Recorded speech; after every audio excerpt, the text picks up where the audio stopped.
E aí, pessoal, tranquilo? Vamos trocar uma ideia hoje sobre manter um servidor dentro de casa. Quero fazer um vídeo mostrando um pouco mais dos detalhes aqui da máquina. Eu sei que tem muita gente que acompanha o canal, gosta de hardware, não só da parte de software. E é interessante, porque não é todo mundo que faz essa doideira que eu tô experimentando aqui, que é manter um servidor de produção com sistemas rodando dentro da minha casa. Então, vamos conversar sobre os desafios, os problemas que eu tenho, as vantagens que eu vejo. E aí eu vou mostrar o servidor aqui para vocês. Eu tirei o vidro dele, que ele é aqueles gabinetezinhos da C3Tech. Na época que eu comprei, era o mais barato. Então, eu peguei esse gabinete e ele atende super bem. Ele coube. Era um dos únicos que ia caber nesse espaço aqui. Eu queria um gabinete pequeno que ficasse aqui. E aí deu certinho esse gabinete. Ele só tá sem os pezinhos. Aí não tem problema, tipo, não puxa ar de baixo mesmo. Não tem cooler puxando o ar pra dentro da máquina. Eu tenho esse coolerzinho que tá jogando um ar pra dentro do gabinete e esse aqui de exaustão. Tem um dissipador do processador da C3Tech também. Bem que a C3Tech podia nos patrocinar, né? Mas vamos lá. O processador que eu uso aqui é um Ryzen 5, acho que é o modelo 4000. Esse processador ele não tem vídeo on-board, é por isso que tem uma placa de vídeo aqui nessa máquina. Rateada, né? Tipo, é um processador de quantos núcleos? Acho que é 6 núcleos esse processador. Não lembro. Eu vejo ali depois. Ou 8 núcleos. Não me lembro. Diz aqui quantos núcleos. Ah, são 6 núcleos e 12 threads. Cara, é um processador que atende a minha necessidade aqui. Roda muito bem como um servidor. Para os sistemas que eu tenho, ele atende super de boa. A temperatura com esse dissipador fica bem controlada. Eu não tenho nenhum problema. A placa-mãe que eu uso é uma placa-mãe da Gigabyte. E por que eu estou usando Gigabyte? Porque antes de ter esse hardware aqui, eu estava utilizando esse hardware que está nessa máquina aqui medonha. Essa máquina aqui é de 2012, 2010. Eu não lembro quando que eu comprei, mas é uma placa-mãe Gigabyte e um processador AMD Phenom 1055. E essa máquina ela ficou rodando 24 horas por dia, por anos. E aí foi quando eu resolvi transformar num servidor, botar os produtos dentro de casa e ela ficou rodando. O que acontece, galera? Eu tinha um custo muito elevado em AWS. Então, eu deixei os sistemas rodando com esse hardware aqui. Quando sobrou uma grana, eu comprei esse hardware novo. Aí eu desliguei a máquina, desliguei o servidor, fiz ali uma troca em 1 hora, eu troquei de hardware. Menos, eu acho, não me lembro exatamente, mas foi bem rápido.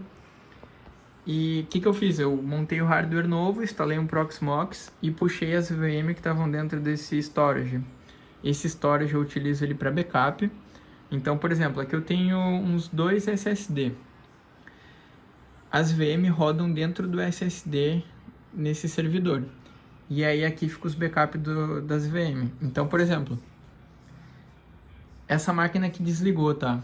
E se eu deixar essa máquina rodando com um Proxmox, eu posso simplesmente puxar as VM que estão aqui e os arquivos de configuração e deixar rodando as máquinas novamente em questão de minutos. Aqui eu só preciso botar um cabo de rede e botar a energia. Eu acho que eu tirei o Proxmox dessa máquina. Eu coloquei um outro sistema que eu estava fazendo o teste. Já que eu estou mostrando a máquina do Hulk, eu montei de zoeira, galera. Fonte genérica, era a fonte que eu usava no servidor. Tem um SSD pendurado aqui atrás. Essa máquina tá parafusada na arquibancada aqui na estante, porque o Hulk ele cai, então ela tá solta. Vocês podem ver que ela até tá encostando na parede agora, porque o Hulk ele não é muito rígido, então fica bem ruim. Aí eu parafusei a placa-mãe nos braços dele. Deixa eu ver se dá pra pegar ali. Não dá. Mas eu furei o braço dele e parafusei. E aqui é pra ligar o hardware. Cara, isso aqui é um hardware mais de enfeite, tá? Eu não ia colocar ele pra produção. Até porque aqui dentro tem sistemas reais que estão rodando.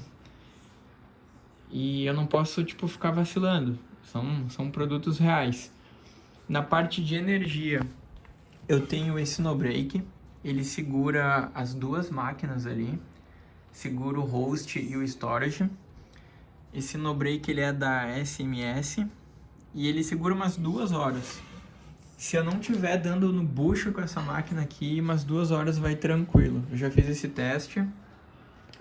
Pra quem me acompanha aí há mais tempo sabe que esse teste deu merda, porque eu esqueci de desligar. Um dia deu uma queda de luz aqui na cidade, a gente ficou mais de 2 horas sem energia. E aí o que aconteceu? Eu deixei a máquina aqui rodando no break e fui pra sala ficar programando. Levei meu note pra sala e fiquei trabalhando de lá. O no-break não me avisou que ia desligar e desligou tudo numa patada só. Aí deu vários problemas na época. Mas eu preciso buscar uma solução melhor de energia. O no-break está dentro do armário porque eu moro no Rio Grande do Sul, aqui é frio, então não tem problema ele ficar aqui dentro. Já está um bom tempo ali dentro e não deu nenhum BO. E a hora que estragar esse no-break eu compro outro. Então esse é o hardware. Tem aqui uma barrinha de neon. Cara, essa barrinha de neon é muito antiga. Foi do meu primeiro case mod, sei lá, em 2007, 2008. Eu não me lembro exatamente, mas era na época que não vendia gabinete com acrílico. A gente tinha que pegar um gabinete normal, pintar ele com spray e comprar barra de neon, porque LED era... Cara, LED era muito assim, não tinha coolers com LED. A gente tinha que fabricar nossas próprias coisas, então... Essa barra de neon, lembro que na época eu paguei bem caro por ela e tá até hoje rodando 24 horas aqui dentro dessa máquina e não tem problema. Tem um switch para desligar ela, aí fica ali dentro o switch. Eu uso 2 placas de rede, a da placa-mãe e mais uma plaquinha. Aqui a rede é giga, então tá tranquilo assim, por isso que eu uso 2 placas de rede, que é para não gargalar apenas uma, né? Não onerar só uma delas. Então, por exemplo, os backups saem em uma das portas. Eu não lembro qual agora, mas sai em uma delas. Backup, conexão com storage sai por uma. Acesso a algumas VMs sai por outra. Aí eu vou mostrar para vocês o sistema operacional daquela máquina ali, do servidor do host, que é um Proxmox. Estou usando a versão 8.4. Eu tenho até medo de atualizar essa máquina. 32 GB de RAM. Diz aqui que o processador tem 12 núcleos. E já está rodando há 128 dias. Estaria rodando há muito mais tempo, só que eu precisei reiniciar o host por causa do bypass com a placa de vídeo. O que acontece? Aquela placa de vídeo, eu uso ela para os modelos de IA. Mesmo sendo uma placa pequena, ela roda os modelos de IA que eu preciso para teste, para desenvolvimento. Então eu precisei fazer um bypass com uma das VMs. Tá rodando aqui, ó. Essa daqui tem um bypass. Cadê aqui? Aqui tá a placa de vídeo, configuração dela. Deixa eu ver se eu consigo ver. É, essa daqui mesmo, PCI. Mas resumindo, tem um bypass e eu consigo rodar alguns modelos dentro da máquina. Então, assim, vantagens que eu vejo, tá? É o consumo com VPS. Por exemplo, o sistema da SpeedLead é um sistema que eu acho ele um pouco pesado, ó. Eu estou usando aqui 6 núcleos de processador e 4 GB de RAM. Então, a SpeedLead, ela roda 100% dentro dessa máquina. Tá rodando já deixa eu ver quantos dias tá rodando essa máquina. Tá rodando há 6 dias. Eu reiniciei ela porque eu precisei fazer o ajuste de CPU. Eu coloquei mais núcleos. Antes estava só com 2 núcleos, eu comecei a sentir um peso no processamento, eu fui lá e coloquei 6. E, ó, e o consumo tá bem baixo, mas eu vou mostrar aqui para vocês o SpeedLead, ó. Que eu tô mexendo na parte de CRM dela. Eu não vou mexer nessa conta, porque essa conta aqui é a que o meu sócio mexe. Então eu vou mexer na conta da minha empresa, que seria a iFi. Aqui é a parte de CRM, ó. Deixa eu dar um reload aqui. Parte de CRM. Ué, eu deixei na Speed Lead, eu preciso botar na Wi-Fi. Agora foi. Parte de CRM da Wi-Fi. Aí a gente tem aqui a parte de atendimentos. A parte de atendimentos tem ali automação com WhatsApp. Tem a parte de criar automação com os robôs.